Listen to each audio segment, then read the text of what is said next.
to the NatRefs Show, a weekly podcast on the ever-evolving world of natural refrigerants, with support from system manufacturer TECO. My name is Michael Gary. I'm here in the New York Bureau of HFCs. I'm the editor of Accelerate America magazine and the North American editor for HFCs. I'm joined today by my colleague in Brussels, Charlotte McLaughlin, reporter for the European Bureau. Hi, Charlotte. Hi, Michael. We have a interesting program for you today. One of our main stories that we'll discuss is the court case that's been looming over the U.S. since last August pertaining to the EPA's ability to regulate HFCs. We'll also hear an interview by Charlotte with our Asian Pacific reporter, Devin Yoshimoto, on the Drake's supermarket chain in Australia, planning 3 transcritical stores. And finally, we'll have an interview by my colleague and HFCs CEO, Mark Chassereau, with Pega Hrnjak, who is a internationally known expert on refrigerants and natural refrigerants based at the University of Illinois. And he'll be talking to us about his sense of the direction of natural refrigerant systems from his company, Creative Thermal Solutions in Urbana, Illinois. So we'll start off the program talking about this court case, which has really been a major sticking point in the U.S. for some time. And the headline reads, U.S. Court Denies Request to Hear HFC's Case. So what happened was the U.S. Court of Appeals for the District of Columbia Circuit in Washington, D.C., a week ago today denied petitions for a rehearing of their controversial ruling delivered last August. This ruling barred the U.S. Environmental Protection Agency, EPA, from delisting HFCs from its list of approved replacements for ozone-depleting refrigerants. The original case was brought by Mexchem and Arkema, 2 chemical companies, one based in Mexico, one in France. That case, a 3-judge panel for this court ruled that the EPA cannot require companies to replace HFCs in their HVAC and R equipment, replace them, that is, with low GWP substances under the EPA SNAP program. And those substances, of course, would include natural refrigerants. So after that ruling came down in August, the EPA, which actually defended their position in the case, did not respond with an appeal. So instead, the Natural Resources Defense Council, NRDC, and 2 U.S. chemical companies, Chemours and Honeywell, all of which were interveners in the case, last September asked the full Federal Appeals Court to rehear and reverse their 3-judge panel's ruling. So on January 26th, a majority of the 9 judges on the court who were eligible to vote did not vote in favor of the petitions, which in effect were denied. So this refusal to rehear the case leaves the U.S. HVAC and R industry, at least for the short term, in a state of some uncertainty with respect to the use of high GWP HFCs. So, Michael, what are the next steps that we're looking at here? Are we looking at maybe the Senate ratifying Kigali? Right. Is there some way that the EPA can incorporate the legislation? Do you think... the EPA has been quite silent on the case. Right. So they haven't really said anything. Do you think that they have a plan at the moment for incorporating this legislation somewhere else? Or do you think they're just taking a wait and see approach, basically? It seems very odd that they're quite silent on this entire case. They didn't try to challenge it or anything, so they must have. Yes. Or maybe they thought, maybe the chemical companies in the NRDC would get through anyway, so they thought maybe we'll leave it for now. it's just, I mean, Right. it would be nice to know what is going on to have some certainty for the HVAC and R industry. Great questions, Charlotte. It's not clear exactly how this is going to play out. Of course, the companies and the chemical companies that requested originally requested the case to be reheard could take it now to the Supreme Court. That's a possibility. Not to say the Supreme Court would step in, but that's one option.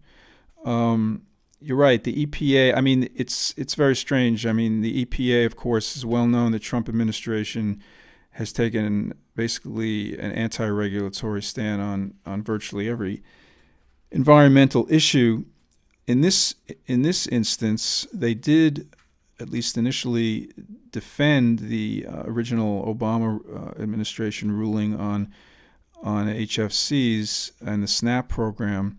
However, as you say, they did not respond after the original ruling came down last August. They didn't appeal. They left it to the interveners to appeal. Also, between the previous ruling and now, the EPA has listed new hydrocarbon refrigerants under new EPA rules. Is this not correct? So they're using the SNAP program now. Right. They're still using the SNAP program for example, they're raising the charge limits on hydrocarbons that can be used in domestic appliances. And the SNAP program still exists. The question is, whether the part of the SNAP program pertaining to HFCs, which basically say that they are not acceptable. It's not, they're saying that they can't be used as substitutes for ozone-depleting substances. Okay, that the court is saying that is not reasonable, since HFCs themselves are primarily okay for the ozone layer.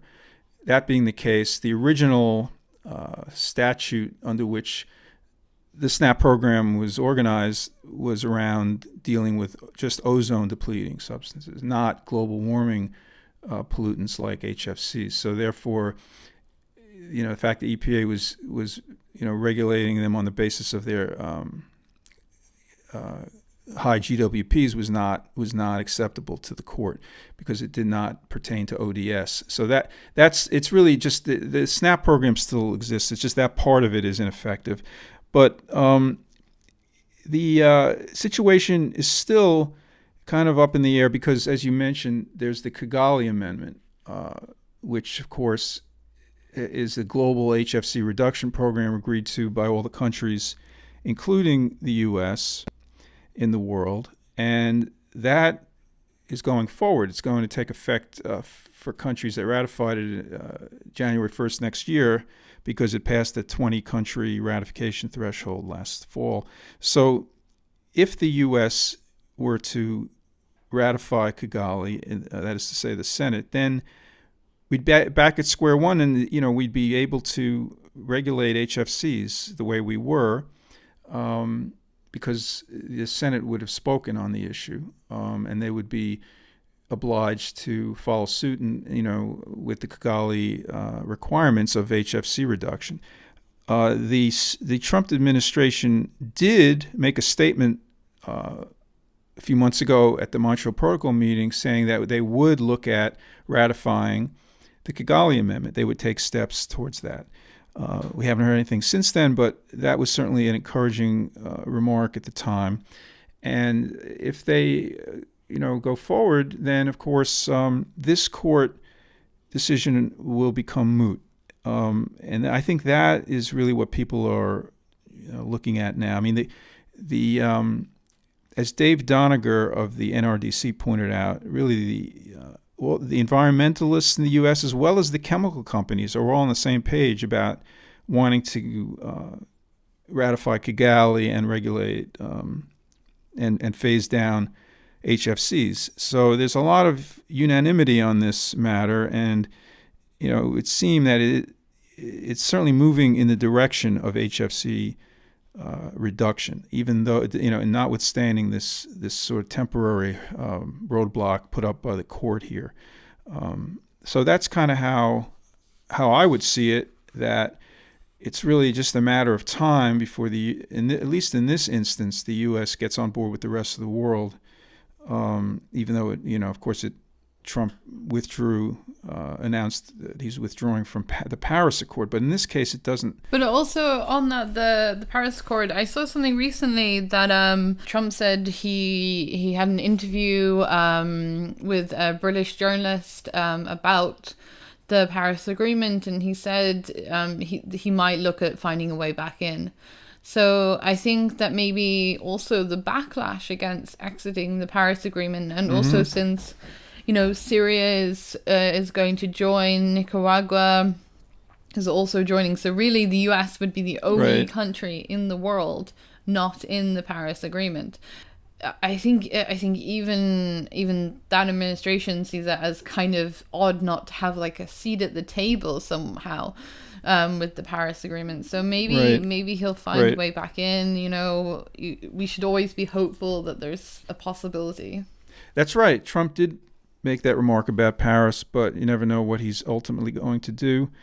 I think it's also worth noting that the California Air Resources Board, which has taken a very proactive stance about regulating HFCs, last fall started the process of adopting these EPA SNAP rules on the HFC regulation, should the EPA not be able to implement those rules. So, as Doniger of the NRDC pointed out, California is ready to adopt these EPA rules, and other climate leader states are poised to follow. So that's another avenue that may be taken at the state level. But again, I think that the signals are pointing in the direction that the U.S.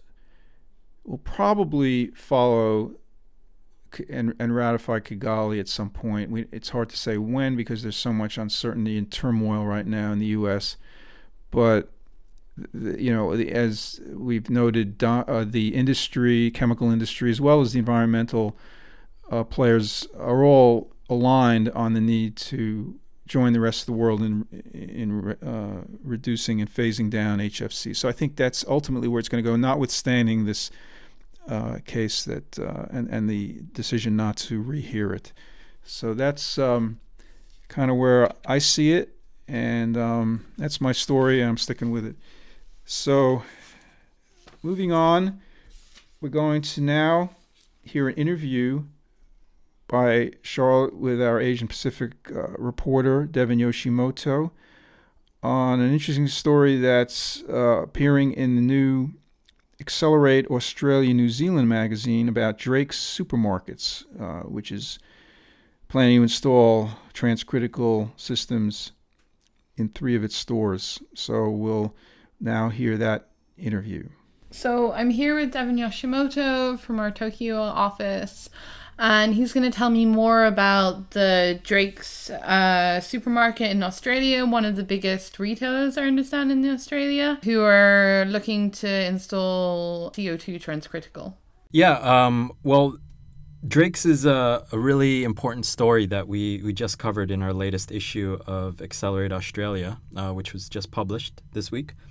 I had the chance to speak with Bob Song, who is the general manager for the company. And he told me a lot about Drake's history with CO2. They actually started back in 2007 with the very first transcritical CO2 system in the Southern Hemisphere. This was a really early installation. So what Bob told me about was that they had some issues with the system back then. A lot of the issues had to do with the technology just not really being developed to the level that it is at today. And after a lot of time, since that time, Drake's has come to realize that they are going to install transcritical CO2 systems because the technology has really developed to a really advanced level these days. Since that time, they've been installing subcritical CO2 systems, a lot of them, and it's really given Drake's a lot of confidence that they should move forward with Transcritical today. So it's really interesting because they are. Sorry, I'll say that one more time.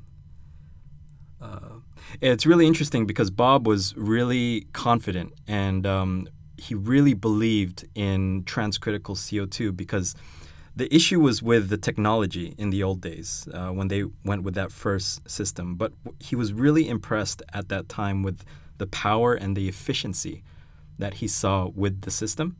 So he's really excited to be moving forward with transcritical CO2 today, where the technology is a lot better and the efficiency is still there. And they're going to be, they're actually expecting about 10 to 15% more energy efficiency over their subcritical CO2 systems, which is already standard for them today. And what kind of timeline are they looking at to install transcritical CO2 systems? Are they installing them for a specific date?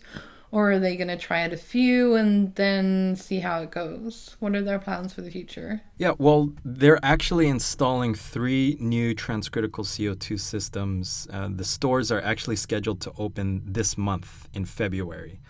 So they're actually opening right now, and we're still in touch with Bob. So we're going to definitely stay in touch, and we're really interested to see how those systems go and the benefits that they receive going forward. Thank you very much, Charlotte and Devin. And our final feature in today's podcast, we're delighted to have done an interview recently. My colleague and Sheco CEO Mark Chassereau spoke with Pega Hrnjak of the university, professor at the University of Illinois in Champaign-Urbana. We visited with Pega at his company, Creative Thermal Solutions in Urbana, for a cover story that will be appearing in the next issue of Accelerate America magazine. We also had a chance to record him talking about his expectations for natural refrigerant technologies going forward.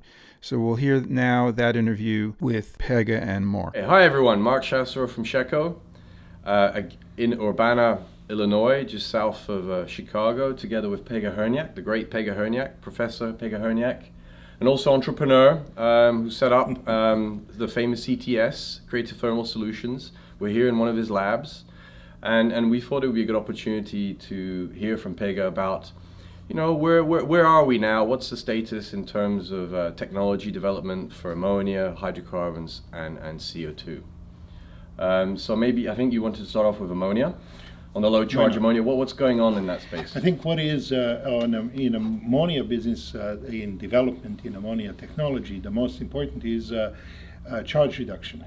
And this is charge reduction is going along with kind of a unitary development of unitary systems that are factory made and then brought to the site and installed in a way very similar to rooftop units or other industrial refrigeration, industrial air conditioning units. This is a packaged, plug-and-play packaged systems, right? That's Absolutely. That is a revolution in terms of That is revolution in refrigeration. industrial refrigeration because it wasn't present so far. Some people have been trying to do that. This is basically driven from the U.S., right? It is it's driven basically from all the happening US. in America right now. That is not very, the rest of the world. Absolutely, only in U.S. I believe it will happen elsewhere in the world, or we should also say that there are several good players elsewhere. Yeah. For instance, Maikawa is doing that, or Star Refrigeration in Europe. But most of that activity, by far, the strongest activity is happening here in U.S. And basically, the direction is to make a package systems, reduce the charge, reduce the potential danger in the case of earthquakes or some other catastrophic leaks that could happen in a system, and that charge reduction is being done by either reducing the size, or not either or, but in addition to that is by changing the design of a heat exchangers and the vessels to reduce internal volume and also play with various aspects like mass flux or a few others to reduce the the void fraction and the charge of ammonia in the system. So that is, I think, the main events and the main change in technology, and I believe that technology will continue and grow and expand, and I don't know whether replace or when to replace custom-built, field-directed refrigeration system in industrial applications. Okay. Now moving on to CO2. CO2 is going through kind of almost continuous expansion now. The healthiest probably growth is happening in supermarket industry, and we see that mostly in Europe, but also in Japan, in United States, elsewhere, not only, but everywhere. The changes, technological changes, are not only in modification of the cycle, ways to reduce the effect of higher ambient temperature, but also to reduce the cost and make more and more attractive from that point CO2 systems. Okay, and we can see also CO2 systems are expanding into industrial. To industrial. Yeah. And we see lots of CO2 development in car industry, in refrigeration, and with the expansion of electric cars. Yep. Many people are considering CO2 as fluid for a reversible system, because CO2 would allow operation of a heat pump in an electric car at significantly lower ambient temperatures than conventional fluid can do it. Okay. But the question is, what is the that's a whole separate discussion. Yes. Now, finally, because I'm conscious of the time, about hydrocarbons. What's going on? Hydrocarbons, from a technology point of view, the most important, right? not much really. It's done. We all know that hydrocarbons are excellent refrigerants. So we're talking about refrigeration here. We're not talking about HVAC. In both of them, the limitations and the problem with hydrocarbon is charge and flammability, and how to handle the potentials for flammable events. And the charge minimization is really the name of the game, same as kind of protective devices around this possible spark igniting situations or components. Okay, but right, so you've been working with natural refrigerant technologies in different applications around the world for 20 plus years. Are you confident about the future with regard to natural refrigerants? I am very confident. The growth of each of these applications is clear. It is obvious that it is getting stronger and stronger. Whether natural refrigerants or CO2 will take all applications in refrigeration, air conditioning, heat pumps, that remains to be seen. I'm not so certain in that, but I'm absolutely certain that the growth is market penetration is getting stronger and stronger, dramatically better, and I have no hesitation to say that I believe that we will see more and more natural refrigerants in every segment. And from a technology innovation point of view, I mean, we're really only at the very beginning. There's still a lot of potential to increase efficiencies in many of these applications. Yes, right? absolutely. We're really and this still touching This is something where really good mechanical engineers have opportunity to show how much they know. And I would say, hey, this is also a challenge.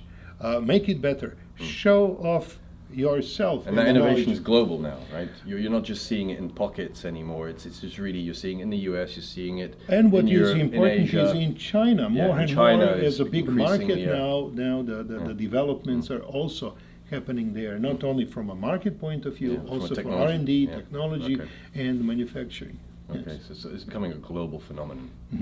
Okay, all right. Thank you again, Pega. Great pleasure. Always a pleasure. Thank you, Mark, and thank you, Pega.